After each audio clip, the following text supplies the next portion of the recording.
When you buy a bike, or you sit on a bike, you ride a bike, you're not riding a machine.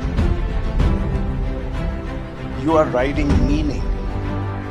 Because the bike you ride, the car you drive, tells everyone around you who you are.